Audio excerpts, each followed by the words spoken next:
Welcome to the Dr. Felder Online One podcast. My name is Miranda Felder. I am your host and creator, obviously. I want to welcome you to the podcast. Here I have a special guest. I'm a big believer in not telling people's story, so I will let her introduce herself. So tell the people, the audience, who you are and why you're here. Hi, everybody. I'm Fatima. With my cousin. Hey, cousin. Hey, cousin. That's definitely our thing. Hey, cousin. That's how we address each other. But I'm a first-time mom. Okay. To an almost 2-year-old. Right. Time's flying. Which is crazy. Crazy, yeah. I am, again, a first-time mom to an almost 2-year-old. And I'm here because my story is known or silent for a lot of people. They don't speak about it. It's something that needs to be spoken about. Yeah. And I'm here to share it. Yeah. So obviously on the Dr. Felder Online One podcast, we like to talk a lot about mental health, and there's different areas of mental health, right? Mm-hmm. So tell the people, what have you struggled with in terms of like your mental health? Like, so before the baby, I don't think, people don't know if they're struggling until they're actually struggling. Yeah. I don't think I vividly struggled with mental health. I did have here and there situations where I feel like I didn't know how to cope or to deal with certain things. Yeah. But I feel like it wasn't a struggle. But after having a baby, a lot of things come into perspective. You see things differently. Mm. You try to deal with things differently. Sometimes you can't deal. Yeah. And sometimes you just got to roll with it. You have no choice. Okay. So I'm hearing that basically your life changed dramatically, which I kind of see too after you had your baby. So before we jump into that and jump into, your journey with your mental health, let's talk a little bit about life before having a baby. So like, what were you doing? What was like your plan? What was your dreams? Like what was going on with like just Fatima, like without being Fatima the mom, like just you? So me, I did not see a baby. Okay. In my future. Yeah. As per doctors. I did not see a baby, so that was something that was the farthest from my mind.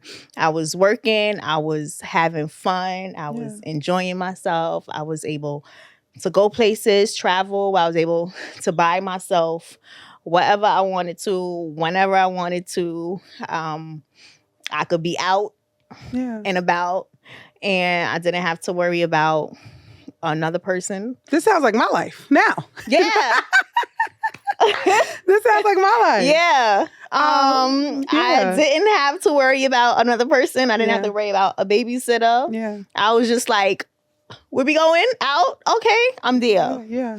And I was just enjoying myself. Not to say that I'm not enjoying myself now. Yeah. But it was a lot more carefree. Yeah. And just Fatima, just me. Yeah. Just pack my bags and I'm out. So you said as per doctors. So what did doctors say? Did doctors say like you wouldn't be able to have kids, or like what was that conversation like? So a long time ago, mm-hmm. I found myself, I was in a relationship for a long time. Since I was like 16. So from 16 to what age? Fatima, here on the Dr. Felder Online One podcast, we give it to the people. So I look about 22. Okay. But I'm actually about to be 36. Okay, that's still young. I know. So I was in a relationship for like 17, 18 years, from like 16 till like into my 30s. Okay. 2-3 years ago. Okay. I was in my relationship and I just was not getting pregnant. So prior to, I went to the doctors. I seeked the fertility specialist. And I went in and I found out that I had PCOS. Yeah. Which is a whole nother thing. So PCOS, they say it can hinder you from having baby. It causes infertility, amongst a whole lot of things. Like, Yeah, so that was something that I struggled with. I had to go see doctors, and I had to switch doctors and go see other doctors. And then finding about that, I discovered fibroids.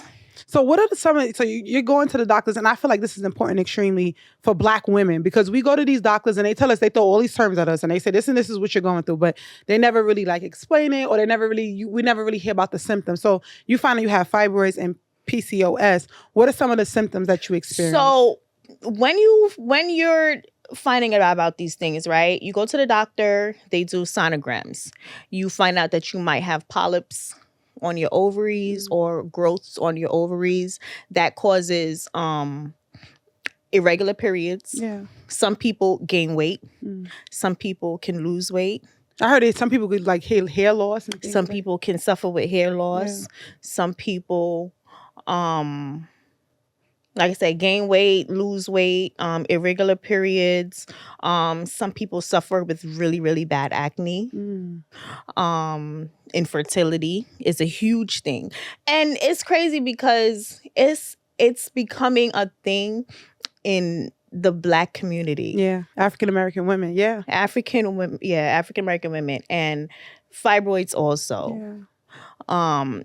And people don't speak about it because some people now, I realize now that I've struggled with it, people are now today speaking about it. Before it was just like, keep it a secret. You don't want to tell nobody because it's like, it's something wrong with me. I can't have kids. And then you got family, why you not having kids? This family, why what you waiting for? One thing too I would like to say is like, I had to have a conversation with this with somebody because a male kind of said this to me. He said to me the other day, he said, well, he said to me, you look good with kids, because he seen me with my nephews. He said, you look good with kids. He said, you don't want to wait too long and then you can't have kids because your time is ticking. This is what a male said to me.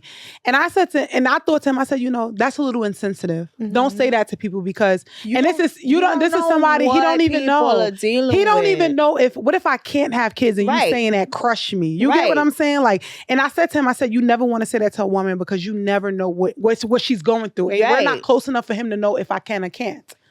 But again, I think it's something that's not spoken about. Yeah. So people don't know how to go about the conversation or what to say or what not to say, or, so and I also think it's a touchy situation. I also think just because I'm a woman doesn't mean I want kids. That's true. So too. that's another thing. It's women who can have kids, but just because I'm a woman, it does not mean I want kids. And I think that society and people need to understand that too. That's true too. I can have kids and be perfectly fine, but I may not want kids. That's true. And you saying that to me is insensitive. It doesn't make me less of a woman. You know what I mean? Because because you don't know what people are dealing with. You don't know what their life is like. Yeah.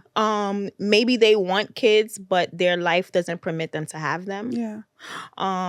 It's an insensitive thing for people, and women too. Women say these things sometimes, and you find like a lot of older women, you waiting, you're not having babies, or what you waiting for? And it's like, you don't know. You don't know. Yeah. Just don't address it. Leave it alone. I don't have kids.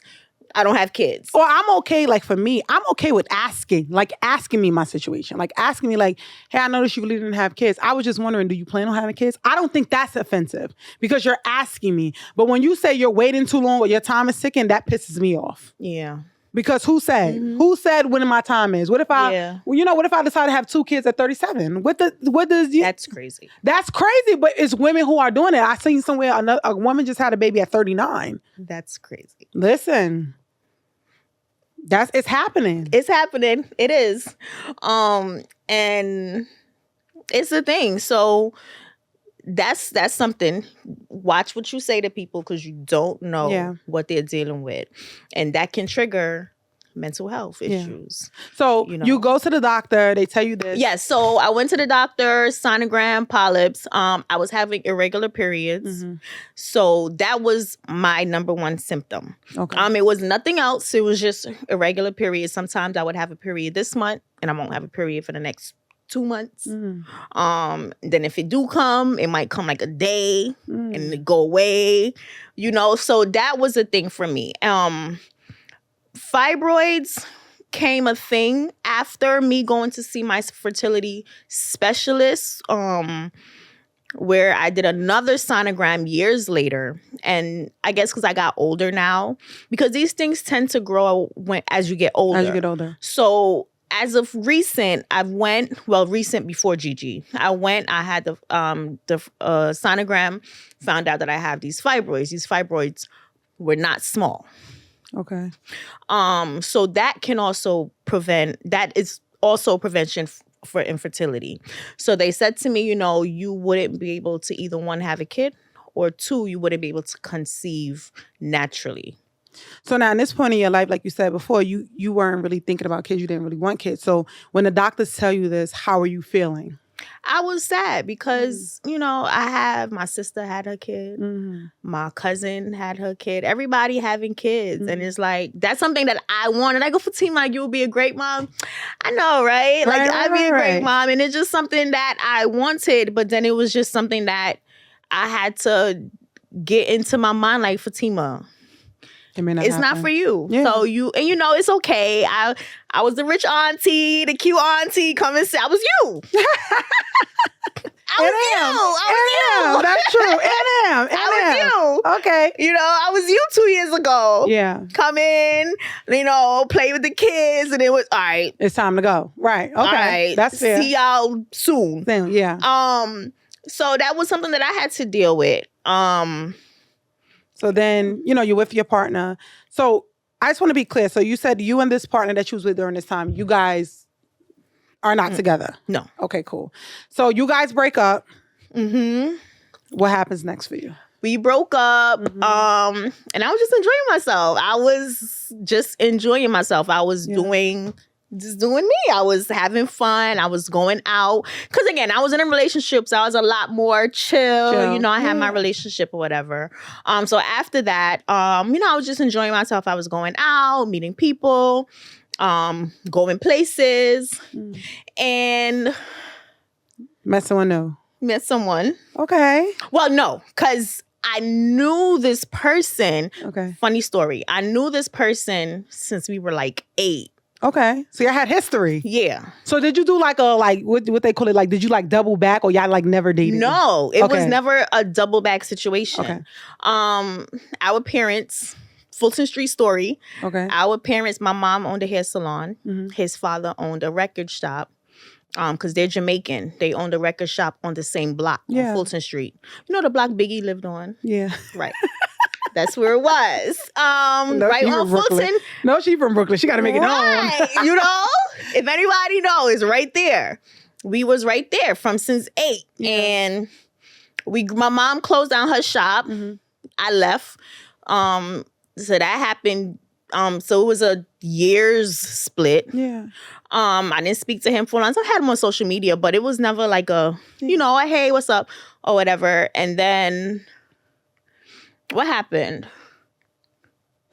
Take your time. Listen, everybody is tuned in right now. You got my undivided attention. We're intrigued. Lord. So we don't speak for a long time because I was in a relationship and that was not a thing. Okay. So me and him didn't speak for years. Yeah. And then now after one day, I actually had just got a tattoo. I have a whole tattoo on my whole side of my leg. And I had posted the tattoo on Instagram. But throughout the years, every now and again, hey, what's up? Oh, he would post his dad. Hey, tell your father I said happy birthday. Okay. Or whatever. But that was literally just it. Yeah. We never seen each other prior to since that whole situation. This is years. Mm-hmm. Up till 2 years ago. I posted a tattoo. He said, hey, that's a nice tattoo, whatever. And we started having a conversation and whatever. And that was just that. So you guys connected. That's how y'all connected. Yeah, we connected. Okay. And again, we was just enjoying ourselves. I was single and I was just enjoying myself. Yeah. So how did tell me about the moment. You guys are hanging out, you're having fun. Mm-hmm. Tell me what led up to the pregnancy. We went on a trip. Okay. Where'd y'all go? Because I love a good trip. Girl child. We went to DR. Okay, I went to DR. And that was that. And then, so you found out that you're pregnant on the trip or when you get back? I found out I was pregnant on my birthday. Wow. So my birthday is July 1st. So we went to DR, and we came back. At this time, I don't know. Yeah. I don't know that I'm pregnant. My nephew had a birthday party in my grandmother's backyard. At this whole time, I'm pregnant. And I don't know. So wait, it wasn't like, because I don't know. I ask you guys these questions. So it wasn't like you didn't have like no symptoms. You wasn't feeling pregnant. Like Miranda. So you're not thinking nothing because you, like you said, you got the PCOS, so you get irregular periods. Yes. Okay, so you're not getting your period was regular. Like, it's not. One, I don't know what it feels like to be pregnant. Right. 2, I had no symptoms. Okay. 3, I was just, I wasn't doing anything different. I was eating the same. When I go out, I will be drinking regular. Like, I had nothing, no vomiting. So how you found out you was pregnant? I was talking to this girl that I met, one of my friends. Well, I call her my friend now. She's like a little sister to me now. I met her in DR. Okay. I met her in DR. So, like I told you, it's my birthday. So I was laying on my bed one day and I was just talking to her and she was like, "Oh, you had your period?" Or we were talking about something. And she was like, I was like, I didn't have my period. She was like, it would be so funny if you're pregnant right now. And I'm like, that's dumb. I can't be pregnant. Yeah. Like, there's no way, right? I can't. Yeah. I'm not pregnant. So then I sat there and went on FaceTime and I'm looking at the phone and she looking at me and I'm looking at her and I'm like, I'm gonna call you back. I'm gonna call you right back. Get up. I go outside just for the fun of it. Mm-hmm. I go outside to the pharmacy right across the street from my house. It's an actual pharmacy. I went in there. I looked at the clear blue. I was like, $30. I was like, not about to waste $30. I took hundreds of these over the years, all been negative. I'm not about to waste. These doctors done said I can't get pregnant. Yeah, like I'm not about to waste $30 on this stupid pregnancy test. Yeah. I put it back. I walked out and I went right across the street to Dollar Tree. Picked up the little $1 pregnancy test. Took it back to my house. Immediately, it said, pregnant. Oh my God. I said, absolutely not. Defective. I went right back outside to that pharmacy and bought that $30 pregnancy test. And bought the $30 test. And bought the $30 pregnancy test. I was like, that shit is defective. It don't work. They not about to play with me right now. So when you bought the $30 test, what it said? I went back upstairs and it was one of the ones that it blinked. It blinked like they just kept blinking. I'm like, it could have been like 3 minutes. I'm like, this is dumb. And then it just said pregnant immediately. I was like... Okay, so in that moment, you've been told by these doctors, first of all, you've been in a relationship all these years and never got pregnant. Mm-hmm. And then these doctors tell you that you can't get pregnant. And now you're in a situation where there's somebody new and you find out you're pregnant. What are your thoughts? Like, what are you thinking? I didn't have no thoughts because I'm like, how do you even comprehend that? Yeah. Like, what do you think? Like, I'm pregnant? Yeah. Like, how? Right. How and why now? And why now? I'm a big believer in like timing. Like, I believe that things happen for a reason. I believe that things happen at a certain time. So maybe it wasn't like your time then, or maybe that first partner wasn't supposed to be the person you were supposed to have a baby with. Like, because things would be different for you. Yeah. I'm a big believer in stuff like that. Like, I believe that. And a lot of those things went through my mind too. Because it's like, again, why now? Mm-hmm. And it happened so quick. It was only within a few months span. Yeah. So I was literally just having a hot girl summer. Like that year. Hot girl summer is over. Yeah, and it was real quick. Quick. So when you find out you're pregnant, who do you tell? Like, what do you do? Like, do you tell him? Like, what's the process? So I didn't call him first because he was away on a business trip. Okay. He was away on a business trip. So I didn't call him first. I called my cousin Shakira first. First, I called my best friend Adeline. She didn't answer the phone. I called her like 6 times and she did not answer. Mm. So then I called my cousin and I told her and she's just like, stop lying. And I'm like, bro, I had to show her the actual test because she didn't believe me. Right. Because who believed me? Like, stop joking. Stop playing. And then I called my sister. I think I even called her or I texted her. And then my best friend ended up calling me back. And by that time, I'm already in my feelings. I'm crying. I can't believe it. She answers the phone and I'm crying. And she's just like, what happened to you? First of all, why you call my phone like that? And then I'm like, Adeline, I'm pregnant. She was like, stop. Well, are you crying like tears of joy? I was just crying. I didn't because I didn't know how to feel about it in that moment. Because I'm just so confused. Like, how am I pregnant right now? Yeah. Why is this happening? Or even maybe these tests could be also defective. Yeah. So what happens now? Let's fast forward. You find out you're pregnant. This is true. This is real. And you have to have that conversation with him. So what does that look like?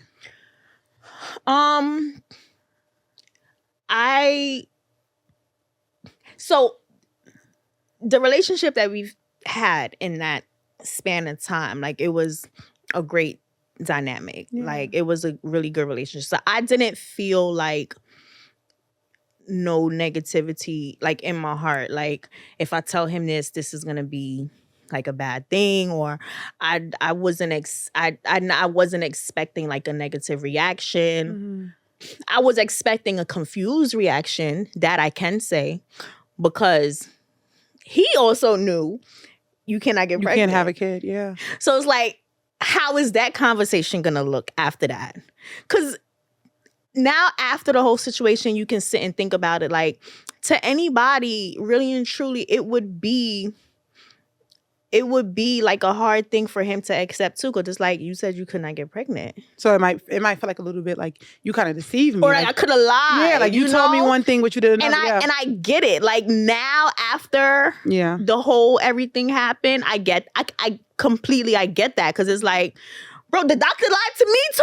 Yeah. No, but that's why I tell people sometimes, like, I take what they say. Like, I say, I'm a big believer, if things are supposed to happen for you, it's going to happen for you. And like, you're one of those examples I use every day where, you know, we spoke about your story and you saying like you couldn't have kids. And then you turned around and had a baby naturally. Yeah. You know what I mean? Naturally. And this was something that you didn't think, but this is because doctors told you that. And that's what you believe. So yeah, and after that, I was just like, you know what? You can only take science to a certain point. Yeah. Because if God wants it to happen, it's gonna happen. It's gonna happen. If he don't want it to happen, it's not gonna happen. And this was a prime example of doctors literally being wrong. Yeah. Literally, doctors were wrong. Wrong. Like, not even a little bit. Like, they were wrong. Okay. And God was like, this is for you. This is for you. Yeah. I don't know why now, but it's for you. You don't question it, accept it. Yeah. So you're pregnant and he's feeling... I'm pregnant. I had the conversation with him. I told him. He said he kind of felt like it. And I'm like, how can you kind of feel like it? Like, what? And why did you not say that you felt like something? Because I know nothing. I knew nothing. Right. And I think, you know, he was having mixed feelings as well after that conversation. It wasn't, the reaction that I got wasn't the reaction that I expected, because we did have conversations before. Yeah. So that reaction is one that I did not expect. Like, he wasn't like belligerent or like nasty or like, oh, that's not my baby. Like, it was completely not that. Yeah. But it was a lot of confusion. Yeah. I'm sure he was upset because you said you couldn't get pregnant. Yeah. You know, he has a kid already. Mm-hmm. A 8-year-old, a 7-year-old. So what was your pregnancy like? Because this is you're pregnant, you're keeping it because this is your miracle baby, right? Yeah, you know, I couldn't, there was no way, like, okay, so with that conversation, you know, it over a span of weeks now, because this conversation is a thing. Like, we got to talk about it. Yeah. You have your views, points on it. I have mine. You know, but at the same time, I'm grown. I turn my own key. I have my own car. I pay my own bills. I make my own money. I have my own home. Well, not home, but I have my own apartment. Yeah. I can survive, yeah, whether or not you choose you're present to be susceptible to it or not. So you was willing to like raise this baby on your own? Yeah, because at this point, because I have to say God. Because who else can I say?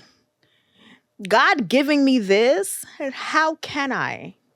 Fatima, here is your one piece of wish right here. Like literally the star. Here's your star. I'm going to throw that out. How can I? Yeah. You was never supposed to have this star. Never. And now you have it. And now you have it. What are you going to do with it? Yeah. And that can go for a lot of people and a lot of different things. Like it don't have to be in terms of a baby. It could be a good job. Yeah. It could be a good relationship. Here is your star. What are you going to make of it? Yeah. I had that decision to make on my own. Like my mom couldn't make that decision for me. My family couldn't make that. And he for sure couldn't make that decision for me. Yeah. I had to make it for myself. And I did. And how did he read? Some days he's okay. Some days he wasn't. Some days he's okay. Some days he was upset. Was he present throughout the whole thing? Not 100%. Okay. He wasn't present. I wouldn't say 50%. There was times where we did speak. I saw him a handful of times, maybe one hand full of times during my pregnancy. But for the most part, I did that shit by myself. Yeah. On my first pregnancy, it was emotional. Yeah. Miranda, why? First of all, don't have me up here. No, listen, it's good because this is what I tell you. I told you even when we sat down and we had our talk, I said women need to hear this because like women who have kids, women who don't have kids, and for me, I sit and I hear your story and I'm like, wow. Like, you know what I mean? And like, I tell women a lot of times, it's tough going through, I don't know, but like I tell people this all the time, I have a lot of strong women in my family. And I watch you guys go through pregnancies by yourself or go through situations or women to be pregnant and still taking care of other kids or taking care of themselves and other people. And it's tough. So I think other women need to hear your story and hear like, listen, I went through this and I got through this and you can too. And that's why I think it's so important. So don't feel no way, girl. You kind of make me be, I'm a gangster out here. I got a little tissue for you. Don't make me out here crying on this damn podcast. No, you're fine. I got you. So like I got, like we were saying, like, so he's not the 100%, but you get through the pregnancy, you do it by yourself. Yeah, so I did that shit. So again, the fibroids, now it shows me what it can do. Yeah. So with me being pregnant, having the fibroids, now they're growing because your hormones is changing. Your hormones is increasing. That causes pain because imagine during one of my doctor's appointments, they, had to, because they kept track of the fibroids. Okay. One of my last few appointments, they said that the fibroid had grew to about 8-9 centimeters. That's about the size. So you got a fibroid 8-9 centimeters and you carrying a baby. Are you like Superwoman or something? Because what's happening? Yes. And this is painful. Believe it or not, it's not just me. It's a lot of people. Yeah. It's painful. You can't move a certain way. There's a lot of the times where I can literally at a point in time, I can touch the fibroid. I can feel this is the baby.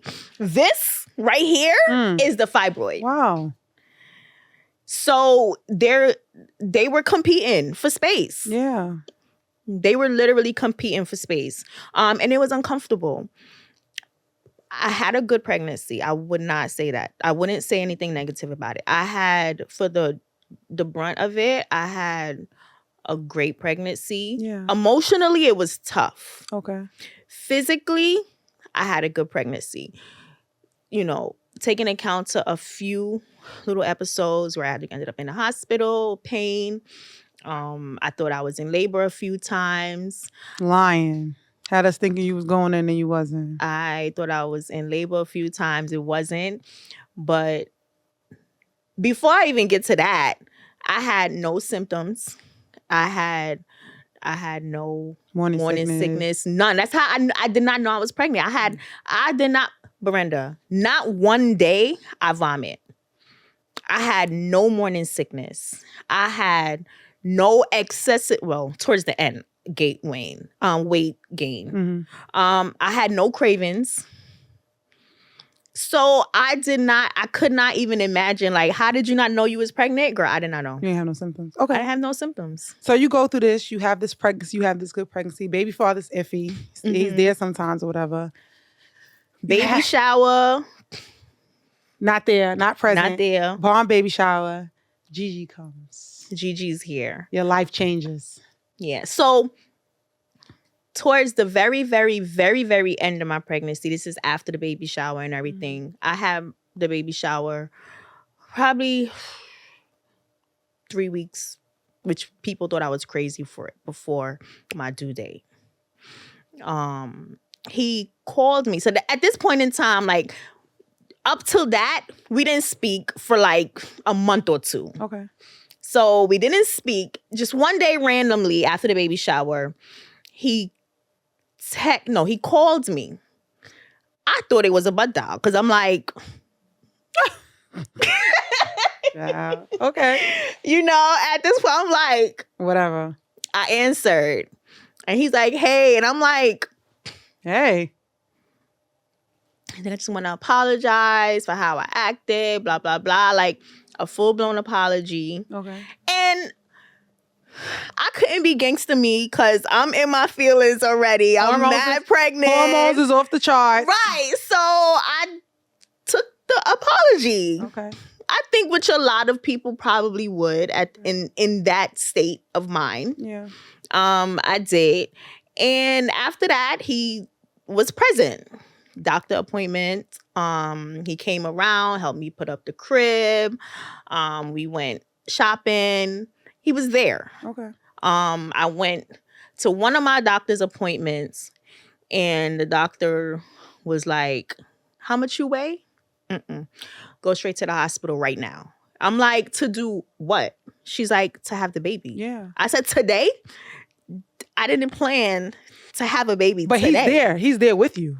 This appointment, he didn't come. Appointments prior to this one appointment, he was there. No, but I'm saying, like, so they send you to the hospital. He comes to the hospital for the birth. So I called him and I said, listen, they trying to send me to the hospital right now. I told her, I promise I'm going to come back tomorrow. Because I did not leave home to come to the doctor to give birth today. This is not the plan. This is before my due date. So I called him. Well, things haven't been really working the way you planned. So clearly. Right. So I called him. I let him know. The next morning, I get up. My mom dropped me to the hospital. He comes. Okay. And he's there the whole time. Okay. And funny thing is, they was trying to induce me. So when I went to the hospital, they said, okay, we're going to check you. We're going to start your induction. We're going to induce you. When the doctor checked me, I was already starting to dilate. So this was a Friday. I would have ended up in the hospital that weekend anyway. Or you'd have had a baby at home. Yeah. Yes. You'd have gave birth at home. Yes. Okay. So he was there my entire labor. He was in the hospital room with me. Yeah. And doctors coming in. He's there. So I was in the hospital for like 2 days. And you gave birth to him on what day? I gave birth to him the Sunday. So I went in the Saturday, or the Saturday morning. I went in. I ended up having him Sunday night. So that's like a day. What's the date? A day in February 25th. Okay, that's what I'm saying. You gotta let them know. I know, but they don't know. February 25th. So y'all have this baby. I have the baby. So while I'm in labor, they're checking me and they're like, okay, they had to call in another doctor because of the fibroids or whatever. So now he checks the doctor. Now he checks my sonogram pictures because, during that they're checking because I have fibroids. So they have to take certain precautions or whatever. Come to find out now, they're like, okay, you're not dilating. We don't know why. You've been here and nothing is progressing for you. But meanwhile, I'm not feeling I don't know. It's so weird. Like, I have a weird body. I wasn't feeling no contractions. I had the epidural. I never used it. The doctors came in and said, Miss Hillis, you're not feeling that? I'm like, I don't feel nothing.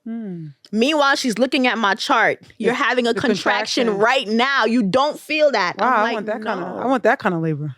It was like, I'm telling you, I'm not scarred. Like, it was the best thing. So what was wrong? Why weren't you like dilating? So they checked me now and they find another fibroid. So I had a fibroid up top here. When they checked me while I was in labor, they found another fibroid under the baby. Wow. So he wasn't able to descend. So it was preventing me from dilating. So they're like, you can sit here for another 48 hours. You're not going to push this baby out. The fibroid is blocking you. So I got to have a C-section. I have to have a C-section. So I call my aunt. She's a midwife as well. She was at a party. She left the party and she came to the hospital. Wow. That's support. Yeah. She left the party and she came in her clothes to the hospital. And this wasn't even her hospital, but she showed her ID. I'm a midwife, and she got through. She got through. She came in. She looked at whatever she looked at. She spoke to the doctors and they're like, it don't make sense you sitting here because you're going to get cut regardless. Yeah. So I'm just like, there goes my bikini body. That's out the door. Yeah, and I was disappointed because that's not what I planned. Yeah. But clearly, Fatima, nothing going for the me way is going you planned. Plan. And Fatima's not getting that, guys. Things don't go the way she planned. It's not going the way I'm planning. I'm like, what if I try another few hours? And she's just like, this is dumb. Yeah. You're wasting your time. Yeah. Because like you sit here, what if you put the baby in distress? And you have to end up having an emergency C-section anyway? Yeah. Just go do it now that your body is calm and relaxed. And then how was that experience for you? So my mom came in. I saw her. I spoke to her. I'm crying because I'm like, I'm sad because this is not what I planned. You know, at least let me choose one thing. Fatima, you don't get to choose in this life. So now I'm like, to him, like, what you think? He's like, you got to do what you got to do. Yeah. So they come in, they prep me, and they prep him, put the gown on or whatever.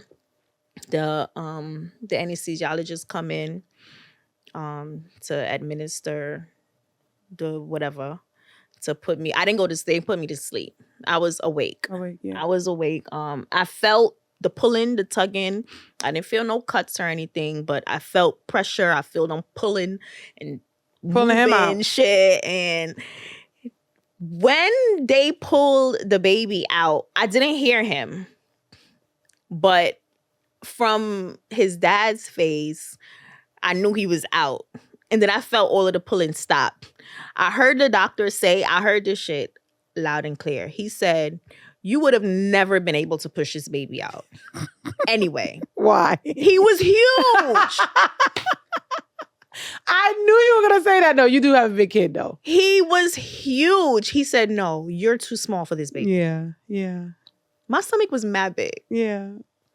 And then the baby that came out of it was even bigger. Yeah.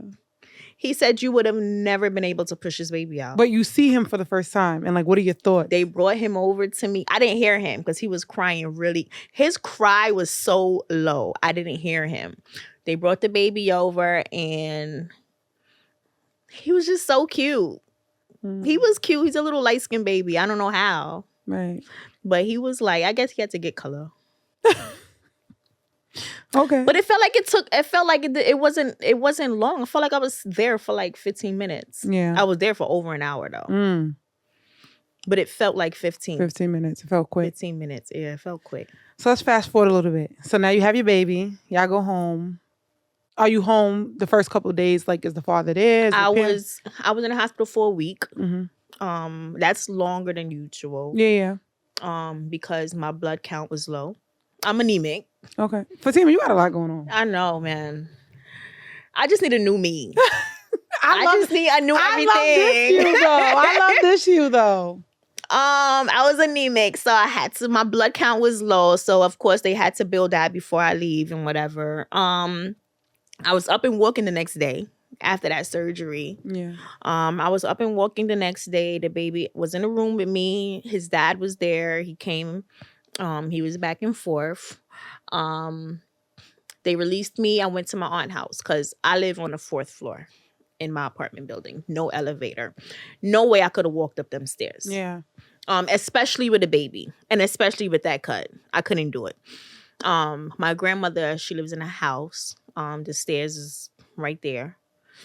So I stayed there for about, I want to say 2-3 weeks. He came by. He saw the baby. He was there with the baby. He spent time or whatever. When they say that the first few days is the hardest, it was hard. Tell us why. Why do you think? Why was it hard for you, or what did you experience that was hard? So I just feel like pregnant moms that have C-sections, it's like you're already. So people go and have tummy tucks, right? And that's just cutting off a few layers of your skin or whatever. That's just skin. They say that pregnancy, a C-section is the only surgery where they're cutting into 7 layers of your skin. I did read about that somewhere. Yeah.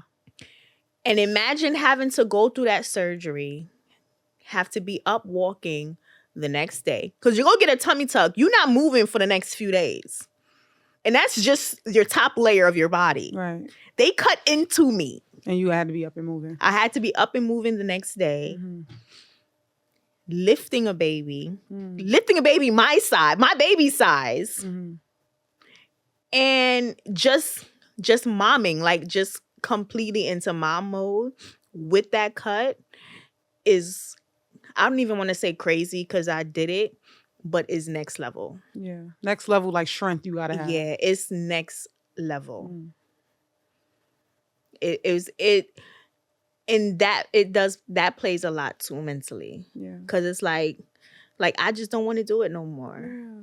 But you don't have no choice. This is your decision. And yeah, we're gonna I definitely want to jump into that. But I just want to make sure they understand the steps, because even though you went to your grandmother's house, some women don't have that. Some women go straight home and they're momming, right? Mm-hmm. So I know you said that you stayed at your grandmother's house for 3 weeks. So when did you go home and it was just you and your baby? So after that, I went home. I was able to make it up my stairs. Okay. I go home and it's just me and him. It's just me, the baby, this cut, and these bottles that need to be made. Mm. These bottles that need to be made every 3 hours. Yeah. And it's just me. You know, he might come by during the day. He come from work or whatever. But that's at night, it's just me. I got to figure it out. And I have no choice but to figure it out. Yeah. You know? So when did you notice or recognize that, did your postpartum start early after giving birth? When did you notice that you was feeling postpartum depression? I didn't know I was I didn't know I was in postpartum. I did not know. Yeah. For sure I wasn't coming out. Cause one, just coming up and down those stairs was a lot. Yeah. Right? But even on top of that, you can still come outside. I wasn't coming outside. And it's crazy, because we've had this conversation, me and you, before. Postpartum shows up differently in everybody. It's not one definition, one set definition. People experience postpartum in different ways. And it's so weird, not to cut you off, because I definitely want us to tell you about your symptoms. Before we came, I was I want to make sure I give the best definition of postpartum depression. But literally, they all have it. Obviously, women experience this after giving birth to a child. That was the definition. They experience depression for a period of time after giving birth to a child. Mm-hmm. But in terms of symptoms, it's different. In terms of how long it lasts, it's so different. It's some women who experience it for 1 month, it's 2. And I remember us having our conversation prior, and I was just asking you for some of your symptoms. And right, I was Did you ever think about people here? Did you ever think about hurting your baby? Did you think about hurting yourself? And you was telling me, you was like, Brenda, that's not what it was for me. That's not how it looked for me. So what was like your symptoms of postpartum depression? So my symptoms, so I didn't know I was dealing with postpartum until I was talking to my cousin one day. I think my best friend came over. And I was talking to my cousin a day, and they were like, "You're definitely going through postpartum." I'm like, "Why you think that?" I retracted from people. I wasn't talking to people like I used to. I mean, you know, they would call and check on me, but I wasn't just like, "Hey girl," like talking and conversation. I'm calling and doing what things I was doing before. I wasn't speaking to nobody. I wasn't showering every day. Yeah. I wasn't eating every day. I wasn't cleaning every day. I was sad. I mean, I cried. I don't think I was crying. I don't think I was crying like that was like excessive for me. But it were times where I felt super emotional, and I realized after having those conversations with my cousin and my friend, I could pinpoint when I was dipping again. Dipping in term, when I say that, I mean like I was at a low. Because I'm like, you can have high days, and then some days you have low days. And I was able to pinpoint when I was having really, really low days. And what would those low days look like? Like, I know you said you was emotional. Was your emotions like, because of this baby and I have to do this? Are you frustrated because of all the work you have to do as a mom? Like, what was the emotional aspect of it? I was emotional because I had to do it by myself. Yeah. And I couldn't be upset because it was a choice that I made, whether I had help or not. Mm-hmm. You know, some people just don't have no choice. Yeah. And I had to do it, whether I had help or not. I was sad about that. I was sad because the dynamic of, I don't even know what to call it. The dynamic of the situation that me and the dad have, it did a complete 360. And I just couldn't figure out or pinpoint why and how. Yeah. Because of conversations that we had. So that played a big toll. Then it was just different for me. Like, I couldn't do anything. I'm sitting on Instagram and I'm just like scrolling. I'm like, oh, another party my friends are at. Oh, Miranda's on vacation again. Why is she saying? You know, I can't go. Yeah. Yeah. You know? And it's literally every day realizing that my life has changed every day. Like, every day it's changing, and it's getting further away from Fatima. Like, I'm not just Fatima anymore. I feel like I'm a new person. Like, I feel like after you have a kid, you rebirth yourself. Like, you're not that person before. So when I'm Fatima the mom. So when Shakira tell you that she notices that you're going through postpartum depression, what is your reaction?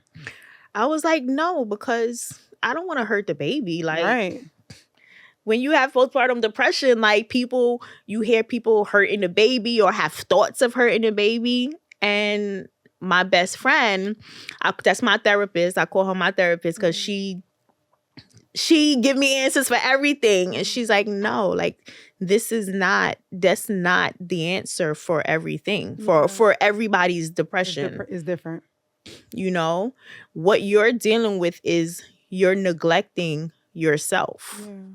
Like, Gigi was taken care of. Like, he was fed, he was showered, he was having his little tummy time. Like, and I was just so caught up in this little human that I just didn't have time for nothing else. I had the time. I just couldn't find the time in myself to do it. Yeah. Or I just didn't want to. I just didn't have the willpower or the energy to do it. Yeah. Fatima, you can go outside for a walk.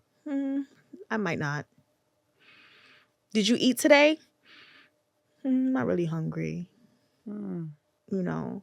And then breastfeeding was a thing for me. I wasn't eating a lot. So I wasn't producing milk. I was sad about that too. So I was breastfeeding for comfort for the baby, not for his full nutrition.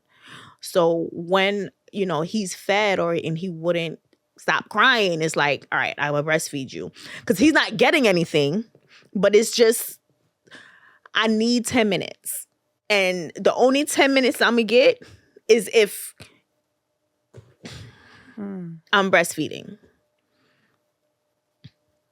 And that's just something that I had to do it. And I'd get frustrated, like I'm sitting there, he's on my boob hair, and I'm just sitting there with an attitude, like, yeah. And by the time he do that, I'm tired, I'm ready to go sleep. I didn't take a shower. I realized I didn't eat in like 2 days, and that just became me for months on top of months. So when did you decide that you needed help, and what did that look like? I knew I needed help one day, and you have friends, and I could be wrong, but I feel like I've heard you say this to me before, and I've also heard my older cousin Melissa say it before. You have friends. No, she told me this. She said you have different friends serve different purposes in your life. Right? So my best friend, she was there to like, this is what you're going through. You need to fix it, blah, blah, blah. My cousin, she would bring food. My grandmother and my mom, they would do laundry. Like I had a village. Yeah. But we call ourselves the sister circle. So I have a small group of friends that we went to elementary school with. And these girls been my friends since yay high. Yeah. Kindergarten, I should say. And one day I was talking to one of my friends I was texting her, and I think I was going through it that day. I was going through it that day. Like that day was probably one of my lowest points. And I'm texting her, and I feel like she heard me through the text message. And she just showed up at my house. She calls me and is like, how do you buzz your door to get upstairs? I'm like, what are you talking about? She's like, I'm outside. Come and open your door. And that made me cry even harder, because it's like, you heard me without hearing me, and you showed up. Yeah. Like you stopped what you was doing. She was doing Christmas shopping. She stopped Christmas shopping and she came. And I think that's important, because I talk about a lot of times too in my interviews and stuff, like sometimes people don't see us. And in that moment, even though you didn't say you needed help, she kind of just knew. She knew. But Miranda, when I tell you she heard me, Yeah. And she came to my door. And when she came to the door, I just couldn't hold it in. Yeah. And I just let go. And she was like, and I'm like, no, I didn't take a shower in like mad days. And she's like, Fatima, I don't care. Yeah. Miranda, you get on my nerve. Give me a tissue. Yeah, this is why I listen. She was like, Fatima, I don't care. Yeah. She was like, I don't care. Cry. And she stayed. She ordered me food. She took Gigi out of my hands. Because at that point in time, like literally, I broke down crying. Yeah. And she took Gigi out of my hands. She fed him. And I was able to go take a shower. Wow. I was in the shower for a while. And she ordered me food. And I'm like, you're also a single mom. Like, I don't want you to order me food. You're shopping, Christmas shopping right now. She's like, Fatima, I didn't ask you none of that. Yeah. I didn't ask you what I had to do. You didn't ask me to be here, and I'm here. She ordered the food. I ate. And she sat there. She listened. And she was like, this is what we here for. And even up till today, I was just talking to a few of them today, and we're about to celebrate something for one of my friends in that sister circle, which also was tough. That something that she had to go through. And I want to be there for them just as much as they was there.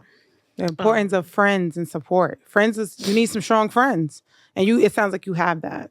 Yeah. Yeah. Yeah, and I have different friends for different purposes. Hello. Yes, I love that. So you have family, you have a good friend circle, and then we talked about you actually going to therapy for your postpartum depression. Yes. So after that whole crying situation, she was like, you can seek therapy. Like, it's okay. And people also have a negative stigma against therapists. Like, oh, well, I don't want to say people, because now therapy is becoming a thing that people speak about. Yeah. Like, they're not hiding it anymore, because before, the generation that we grew up in, our parents, our grandparents, they would say, you don't need no therapist. You're not crazy, and crazy people and need nothing's therapists. Wrong with you. You're blessed. Look at all the things you have. You're blessed. Like, it's not even that. Like, you don't, like, y'all don't know the half. Right. And these are the older people. When I was pregnant and I didn't go through none of this shit y'all going through. Right. And it's just like, all right, I hear you, but I'm going to get help. So for people who's watching right now, I want you to like look and tell them in the camera, like, where did you find therapy for your postpartum depression? And just tell them a little bit about your experience. So eventually after that, I went and I started Googling therapists in Brooklyn, New York. I should have looked it up again. I don't remember the platform that I've used. Okay. But you can give it to me and we could put it up and put it in our little thing so that they can have it. Yes. I found my therapist. I went to meet her. She's downtown Brooklyn. Okay.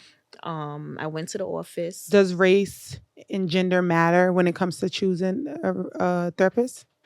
Okay, so I feel like it matters because you got to speak to who you're comfortable with. Gotcha. Me personally, I felt like at the time, I wanted a female. Mm-hmm. Because I don't know, for whatever reason, I just thought in my mind that a man can't understand. Like, you went to school for this, I get it, but you won't get it like how a mom would get it. Yeah. Or like how a female would get it. Yeah. So that mattered for me. Okay. I specifically was looking for a female. I specifically wanted a female therapist. And what was your experience like? I found her. We had these conversations and you was like, Fatima, you're crazy. Because I felt like she did her job. She did her job. I just was expecting something different. Yeah. I wanted answers. Yeah, because one time you came to me and you're like, Miranda, she's not telling me what to do. And I said, Fatima, that is not that lady's job to tell you what to do. She did her job. Yeah.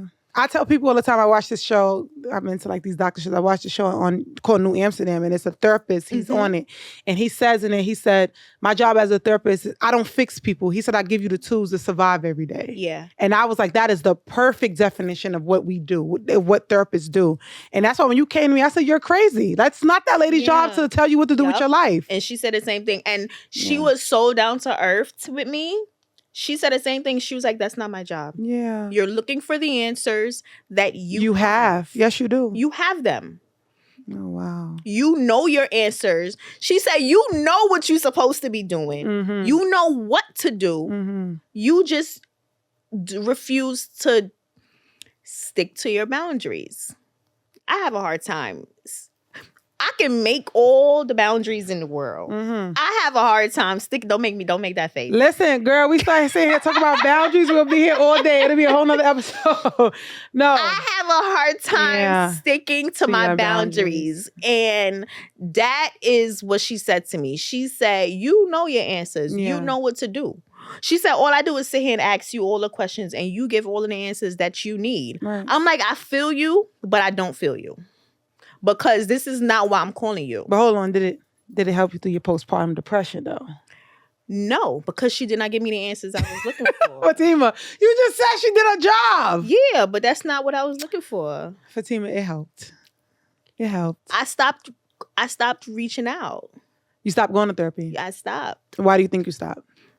Because I wasn't getting the answers that I feel like I was looking for. You laughing. Okay. I think it's so... She's like, this is what... I'm not what you're looking for. Yeah. She said, I cannot help you. But I want to be transparent. I think like this is where I come in and my expertise come in. Like, you're going to get that in therapy. Like, my job as a therapist is not to give you the answers, because I don't have the answers to your life. You got to think about how many people walk into my office with different problems or with the same problems, and they're like, tell me what to do. And not only that, if I sit and I tell you what to do, if something go wrong, you're going to say, well, my therapist told me to do that. You understand what I'm saying? I feel you, but you have, listen, and I believe this cold-heartedly as a therapist, and as I'm somebody who attended therapy, and I'm somebody who provides therapy. I really believe that my job is not to give you the answers. I can't tell you what to do with your life. My job is to give you the safe space to kind of speak about your thoughts and what you need. Yes. You have these answers inside of you. You just have to be willing to do the work. Yes. That's exactly what she said. Yeah, it may sound cliche because like she said the same thing, but that is really my job. And all I do and I provide is you the tools to get through the day. And even when, like I said, when I've been through therapy, it was just like sometimes for me, it was to just hear myself out loud. Because sometimes when you're in your head and all these things are speaking in your head, it's hard to hear. It's hard to listen.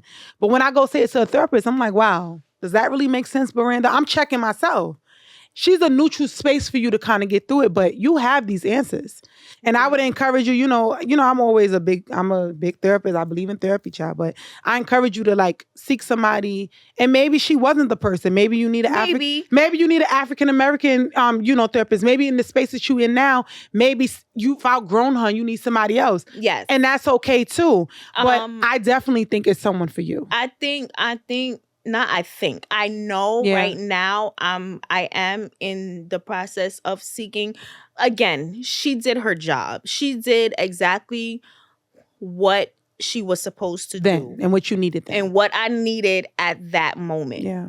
How I knew also that I was bad is when she said to me, we need to medicate you. Mm. She said, I'm going to send you to speak to a psychiatrist, because I think you need to be medicated. I think that's maybe what turned you off. Yes. Yeah. So I spoke to the psychiatrist and he was like, yeah, we're going to prescribe you something. And I was like, all right, I'll call you back. And that was the last time that I reached out. Yeah, I'm going to be completely honest. I'm not a big believer in medicine and medicating for everything, because I do feel you are much better than you were in the beginning. You are much better. You're better. And as your son is getting older, the burden of you and things are happening. Like, we've had conversations as well. And I said, I think we had a conversation about his father. And he was like, I don't know if I should really let him go. And I said, girl, that boy is 2. He's feeding himself. He's walking around. Yep. It's time that you let him, you give him some space. And then we had another conversation. He was like, Brenda, I let him go. And I called him a couple times, but he was fine. I was like, he came back alive and he's well, right? And he was like, yeah. Yep. So I think that as time goes on, you're getting better. I want to say that I'm proud of the mom that you are. I'm proud of the woman that you're becoming.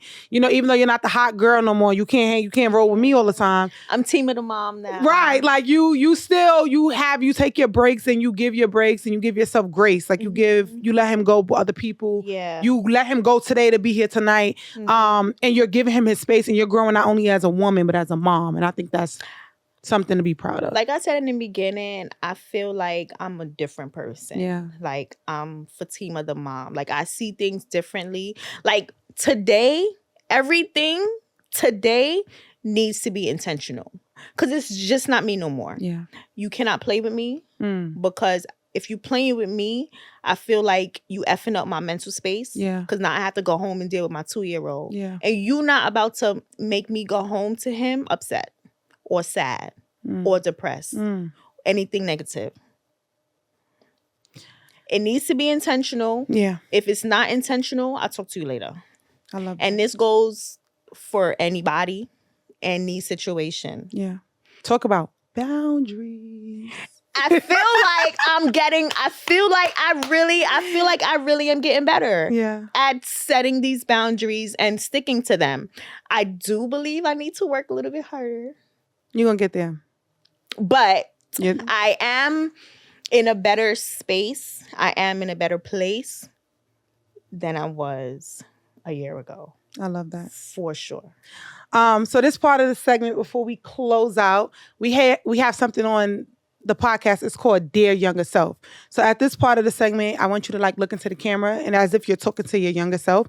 And I want you to give yourself some advice that you will want your younger self to know that you now know as a woman, a growing woman and mom, that you will want to tell your younger self. So you can look into the camera and just say, Dear Younger Self, and what you need Dear to say. Younger Self. Mm-hmm. Dear Fatima before mom. Fatima. Mm-hmm. Keep going. Don't let nobody tell you that you cannot have what you want because it's for you. You will get it. Mm-hmm. Don't let nobody change the person that you are. Don't let no situations change the person that you are. Keep being you and don't stop because you have accomplished a lot. And you've accomplished a lot by yourself. Yes, you have help. You will have help along the way, but the decisions that you made thus far is not in vain. And keep going. And for anybody else, don't let nobody tell you that you can't because what's for you will be for you. Will be for you. Well, thank you, Fatima. Thank you for sharing your story. Thank you for coming on my platform and telling the world your business. I appreciate you. I appreciate you, cousin. Cousin. That's what we say. We see each other. They sick of us. And I want to thank you guys. I want to thank you guys for tuning in. Remember to continue to like, subscribe, and turn your notifications on. I don't want you to miss an episode.